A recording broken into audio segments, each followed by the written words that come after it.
दुसरे प्रमुख पाहुणे मगरपट्टा टाउनशिपचे निर्माते माननीय सतीशजी मगर सरांच्या कार्यकर्तृत्वाचा परिचय करून देणारा व्हिडिओ आपण बघणार आहोत। मी सरांना विनंती करतो आहे। उद्योजक माननीय Satish Magar, chairman and MD Magarpatta township development and construction company private limited, शेतकऱ्यांना एकत्र करून आशिया खंडातील सर्वोत्तम सिटी मॉडेल उभं करून माय मराठीच्या सन्मानात आणखी एक मानाचा तुरा रोवणाऱ्या मगरपट्टा सिटी ग्रुपचे सर्वेसर्वा माननीय सतीश मगर यांचे मराठा समाज प्रतिष्ठानकडून दिल्या जाणाऱ्या दीपस्तंभ पुरस्कार कार्यक्रमात प्रमुख पाहुणे म्हणून उपस्थित राहिल्याबद्दल मनपूर्वक आभार। 90च्या दशकात भारत आर्थिक स्वातंत्र्य होत होता। जागतिकीकरण आणि औद्योगिकीकरणामुळे शहरं झपाट्यानं वाढत होते। यात महाराष्ट्रातील पुणे हे शहर अग्रस्थानी होतं। शहराच्या बाहेर असणाऱ्या गावातले शेतकरी आपली शेती गुंठ्यावर विकून गुंठा मंत्री झाले। काहींनी उधळपट्टी केली आणि अखेरीस कंगाल होऊन ज्या बिल्डर्सना त्यांनी जमिनी विकल्या त्यांच्याकडेच मजूर म्हणून काम करू लागले। राजा असणाऱ्या शेतकऱ्यांची ही स्थिती एका सुशिक्षित तरुणाला असह्य झाली। त्याच्या मनात शेतकऱ्यांसाठी काहीतरी ठोस करण्याची तीव्र इच्छा होती। शेतकऱ्यांसाठी विविध प्रयत्न करत असताना मनात एक कल्पना आली। शेतकऱ्यांनो, शेती विकायची नाही, राखायची असते। जिनं शेकडो शेतकऱ्यांचे आयुष्य बदलून टाकले ती कल्पना होती शेतकऱ्यांनी एकत्र येऊन स्वतःच्या मालकीच्या जमिनीवर स्वतःचं शहर उभं करायचं, मगरपट्टा सिटी। आणि या क्रांतिकारी कल्पनेचे जन्मदाते होते सतीश मगर। त्यांनी आपल्या शेतकरी बांधवांना स्वप्न दाखवलं। आपली जमीन गुंठ्यावर न विकता त्याच जमिनीवर आपणच मालक होऊन विकास करायचा आणि व्यवसायात भागीदार व्हायचा।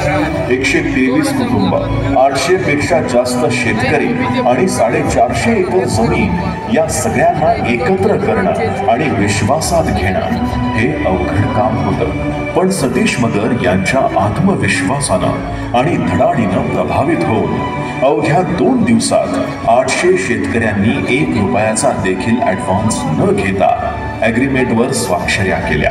स्वप्न मोठं होतं, आराखडा तयार होता, पण सर्वात मोठा प्रश्न होता भांडवलाचा। 100 कोटींच्या कर्जासाठी त्यांनी अनेक बँकांचे उंबरे झिजवले। शेवटी HDFC बँक अवघ्या 2 कोटीचं कर्ज देण्यास तयार झाले। रक्कम लहान होती, पण मगरपट्टा सिटी या ड्रीम प्रोजेक्टची सुरुवात झाली होती। रोपट्याचं वटवृक्षात रूपांतर होणं म्हणजे काय असतं हे मगरपट्टा सिटीनं दाखवून दिलं आहे। 7000 पेक्षा अधिक निवासी फ्लॅट्स, सायबर सिटी, अनेक आंतरराष्ट्रीय कंपन्यांचे ऑफिसेस, मोठी शाळा, मॉल, थिएटर आणि लाखो लोकांना उपलब्ध झालेला रोजगार।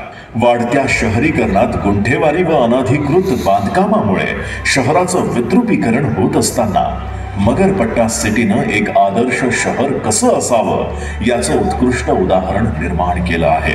म्हणूनच भारताचे माजी राष्ट्रपती आणि महान वैज्ञानिक डॉक्टर APJ अब्दुल कलाम यांनी त्यांच्या टार्गेट 3 बिलियन या पुस्तकात सिटी डेव्हलपमेंट या प्रकरणात सतीश मगर आणि मगरपट्टा सिटी टाउनशिपचा मॉडेल ऑफ टाउनशिप म्हणून उल्लेख केलाय। आजवर मगरपट्टा सिटीला अनेक राष्ट्रीय आणि आंतरराष्ट्रीय पुरस्कारांनी गौरवण्यात आलंय। रिअल इस्टेट उद्योजकांनी एकत्र येत पुण्यात स्थापन होऊन देशभर जाळं पसरलेल्या क्रीडाई या संस्थेचे ते फाउंडर मेंबरही आहेत। त्याचबरोबर Maratha chamber of commerce, industries and agriculture या संस्थेतही महत्त्वपूर्ण भूमिका ते पार पाडतायत।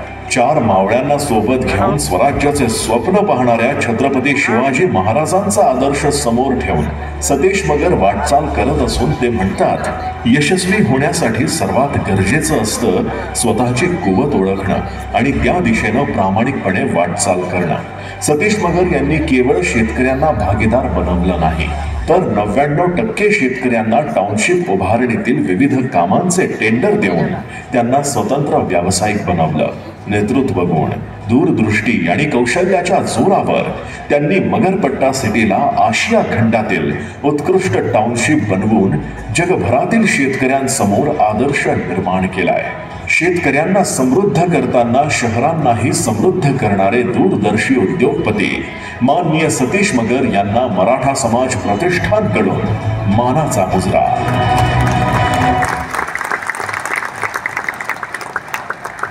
मी मगर सरांना विनंती करतो आहे की त्यांनी आपलं मार्गदर्शन करा.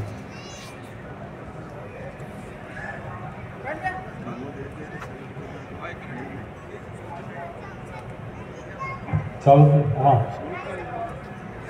इतकी स्तुती केल्यावरती काय बोलू हाच तुला प्रश्न पडला. आज आपण बोललो आणि मी मार्गदर्शन आज अजिबात करणार नाही, पण मी जे काही सकाळपासून आज मार्गदर्शन घेतलंय संभाजीनगरमध्ये आल्यानंतर त्याचं मी थोडंसं आपल्याला थोड्याशा ह्याच्यात माहिती सांगतो. येताना नेवासा मार्गे आलो.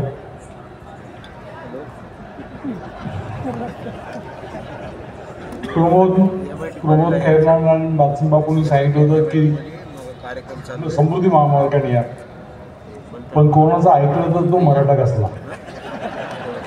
म्हणजे गुगल सांगतंय ना तेवढ्याच वेळेत जातो म्हणून गुगलचं ऐकलं, त्यांचं नाही ऐकलं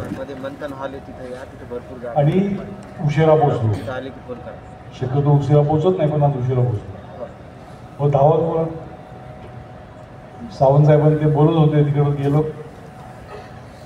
आणि आश्चर्याचा धक्का बसला. पहिला जे समाजाने करायला पाहिजे तर ते कृतीत पाहिलं. इंग्लिशमध्ये सगळे बोलत होते.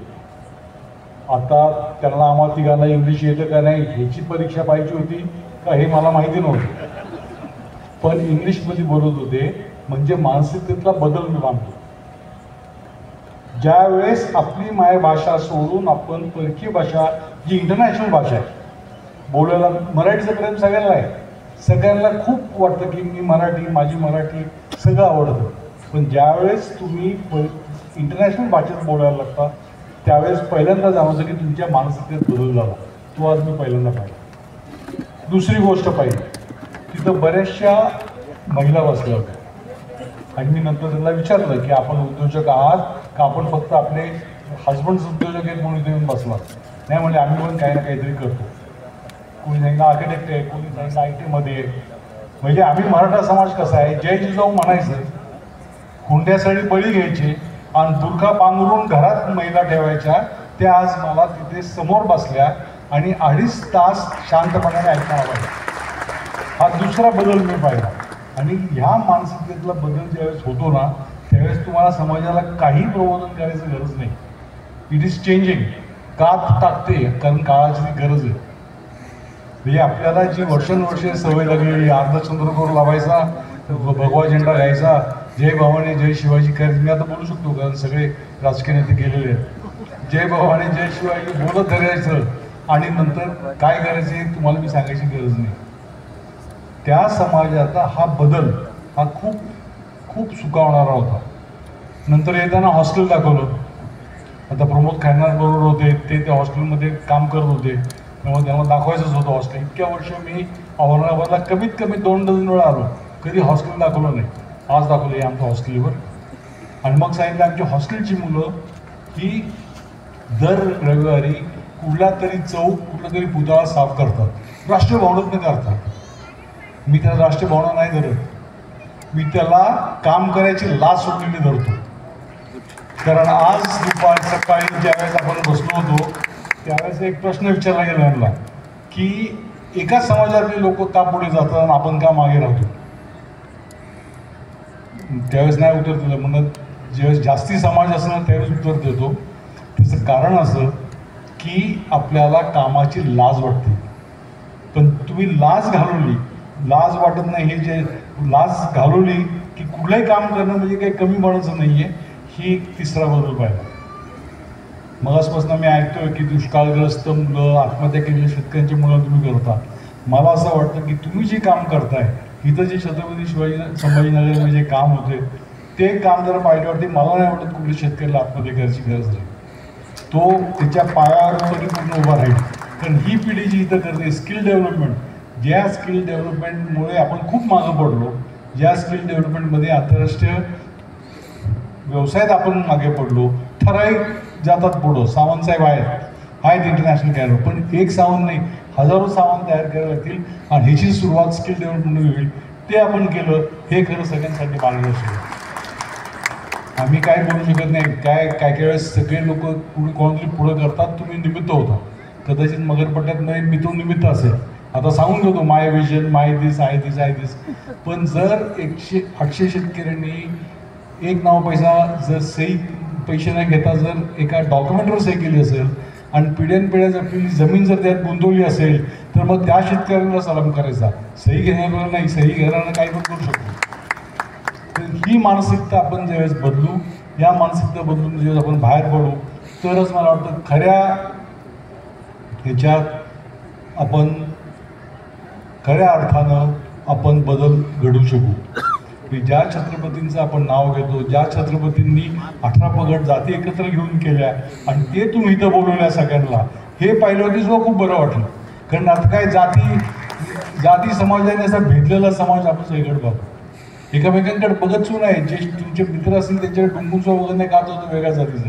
पण आज आपण ही जी उदाहरण दिली, मला वाटतं हा CSM पॅटर्न करायला पाहिजे. हा सगळ्या गावागावामध्ये, शहरामध्ये महाराष्ट्र समाजाने अवलंबला पाहिजे.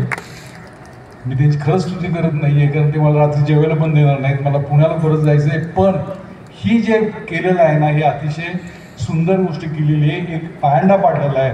आणि माझी हीच इच्छा आहे की मग पुण्यातले पण काही लोक आले होते, मला दिसत गेले असतील परत ते आता, पण त्यांनी सुद्धा हाच पायंडा सगळीकडे पाडला पाहिजे. कारण रिझर्वेशन्स मिळणार नाही, सरकारी नोकऱ्याचा विचार करायचा नाही. राजकारणामध्ये सुद्धा 50%च्या वर रिझर्वेशन आले म्हणून तो पण आपण सोडून द्यायचा विषय. पण व्यवसायामध्ये अजून रिझर्वेशन आलं नाही, ते आपल्यासाठी मोकळं आहे.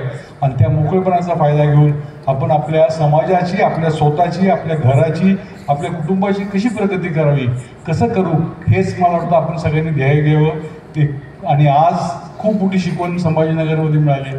ती शिकवण जिथे जिथे मला बोलून तिथं मी संभाजीनगरचं सांगणार की त्यांनी जे दाखवलं ते तुम्ही करा.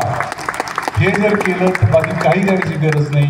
ही मानसिकता जी आपल्या समाजाची, ही ज्यावेळेस बदलाल आणि ज्यावेळेस आपण बदलू, त्यावेळेस मला नाही वाटत आपल्याला कोणाकडे भीक मागायची गरज राहील. हे राज्य आपलं आहे, हे आपण बहुसंख्य आहोत, आपलं आहे, आपण ते आपण घेऊन आपण पुढे जावं. एवढीच मी आज आपल्या सगळ्यांच्या समोर इच्छा व्यक्त करतो. आपण बोलवलं त्याबद्दल धन्यवाद. आणि आपण इतक्या वेळ इथं बसून सुद्धा ऐकून घेतलं त्याबद्दल आपल्या सगळ्यांचे धन्यवाद. जय महाराष्ट्र.